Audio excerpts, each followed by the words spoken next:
I lead a team of 5 direct reports who each lead teams of their own.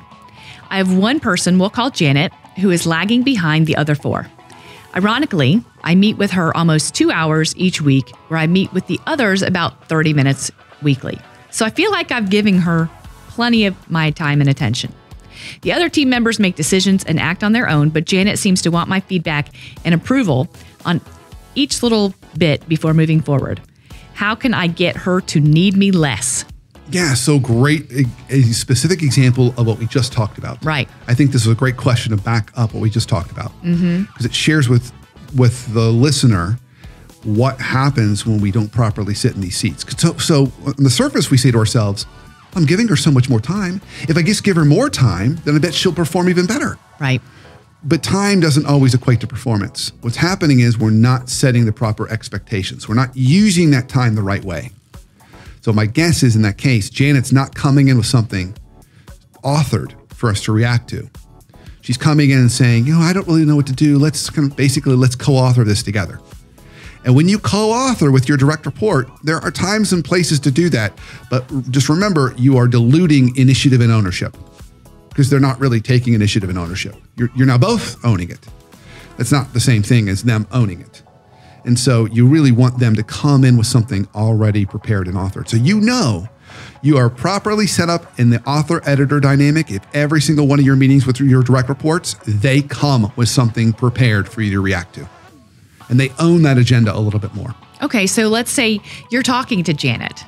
And now you need to have this weaning conversation with her. How do you approach that? You say to her, Janet, listen, I know that you and I have been working really well together on some of the initiatives, but what I think is in the result is I have not equipped you well enough to really take this fully on your own. I think you and I have been doing this together too much. Okay. So I really want in our next conversation, I want you to kind of take ownership, show initiative, and display critical thinking and bring together not only an update of what's going on in your world, but you come up with 3 recommendations. Okay. Always be 3. Always 3. And remember, of the 3, 1 is always not do anything. So you really don't have to come up with 2 because not do anything is always an option in life. I'm not going to make any changes. Let's just stick with status quo. That's an option always. Sometimes that's actually the right option, but that's always an option. So you really only have to come up with 2. So I would tell her, you must bring this. And then to really help her well, give her an example of one from one of your other direct reports. So I want to share with you something that Tim brings every week. And it's a nice, simple document. He fills it out. It's the same structure, but he fills it out differently every week. He gives me an update, and here's his recommendations. This is the one he gave me this last week for his section.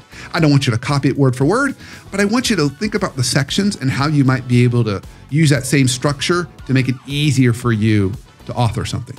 So as the editor, you can help with structure, but you need them to do the content. The content is on them, just like any editor with a book. You can help provide structure and guidelines, but it's their responsibility to create that unique content. Okay. Do we have another one? Yeah, I got a couple. Let's see. I'm gonna flip them the order that I had. So we had 2 that came in about Great Resignation. It was great because they came from different perspectives, and I'll do both of them, and you can address it as one. How about that? Okay. Everyone talks about the Great Resignation as if it's an exciting time and full of opportunity to job switch. But as a team leader, I'm feeling the stress of possibly losing my people. What can I do to ensure that my team members stick around? That's the first part. Then I got this one. I changed jobs about a year ago. So kind of when it all started to hit, right? I took the job because the money and opportunity seemed great, but now I've realized the skills required aren't exactly in my wheelhouse or something that I'm passionate about. Now I'm not sure what to do. The money might not be worth it. Okay. Well, there is, even though those are 2 different situations, there's a connecting thread in them. And the connecting thread is personal growth and fulfillment. That's the connecting thread. So here's where I'm going with this. Okay. So all the research that's been conducted over the last probably 3 or 4 decades around money has basically shown that money is the number one driver up to a point. Right. And then you reach a certain kind of threshold of income, and then other things become important. Could be work-life balance, but often one of the big ones that really is a big driver for people, particularly in their early to mid-career, is growth. And feeling fulfilled by their job and feeling like they're on a path to something that continues to be productive and maybe even better, whatever that is. So let's take the first example first. That was a pun, I guess. So we'll take that manager who's trying to keep their people. Right. You're not going to be able to throw money at them to always solve the problem. Right. And there's always going to be somebody that offers more. That doesn't mean they should go there. But I think the two things you want to consider are, first is growth and how you can make it fit more for their lifestyle. So both of them kind of have an element of really trying to tailor the job for that person's individual life. Mm-hmm. There are some dangers with that down the road. If you tailor jobs too tightly to one individual, it's hard to replace when that person leaves. But in this case, we're really tight. We're trying to spend time with that person and trying to figure out exactly what would make it work for them. So it's not your responsibility to solve that. That's where managers go wrong. They lay in their bed and they let their heads spin at night going, how can I make Stephanie's life better? No. That's the recipe for poor boundaries and codependence. So we're not going to do that. It's not your job. Now you're authoring her life. That's what you're doing. You're authoring her life. It's not your responsibility. It's her responsibility. But what you can do is set up that conversation. Okay. Stephanie, it's really important to me that this job is not only fits your life really well, but it's fulfilling and meaningful for you. I'd love for you to sit down and think about what are all the things about the job that work well for you? What are any things you would change? And maybe come up with 2 or 3 recommendations on ways that I could either give you more growth opportunities or make this job fit where you are in the stage and season of life that you're in right now. Right. And then let's talk about that in the next meeting.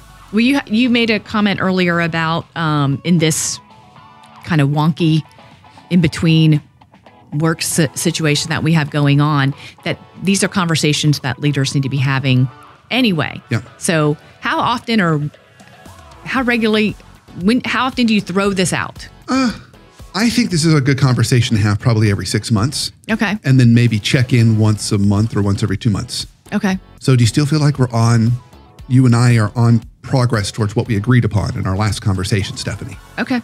Right. So checking in on that. So it's acknowledging that you heard it and you're trying to follow through on it.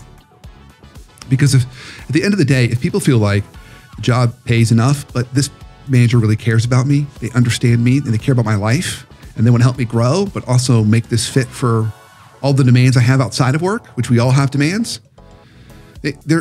Most people are smart enough to realize more money means less of that stuff. Right. And it's that stuff that for most people right now matters the most. Am I able to have the flexibility to attend to all the life demands I have right now? Mm-hmm. Am I growing and learning and on to something better? Or am I stuck in something or an industry I don't like? And so that goes back to the second question that you gave the scenario of the person who did make the move. The manager didn't ask those questions. The person left for more money, realized, oh, guess what? More money just means more problems. Right. Okay.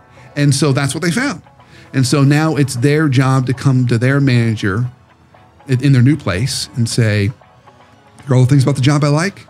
Here's all the things that are been a little more challenging that I didn't expect when I entered into this. I really want to make this job work. Let's talk about some possible solutions that might make that work. Okay. So author something. And hopefully that boss is open to it.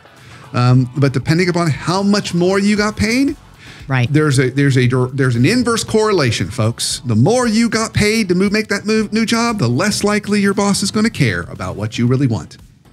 There's an inverse correlation. Okay, they didn't hire you because you're pretty. You might have thought that, but that's not why they hired you. They hired you because it's a tough job, a tough environment. Lots of people have left before.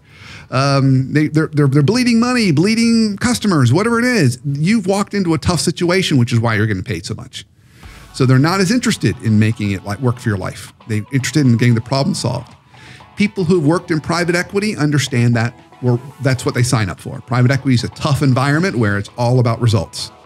And there are some elements of subtle caring potentially in some situations, but it really is all about results. And you get paid a lot of money to go into private equity.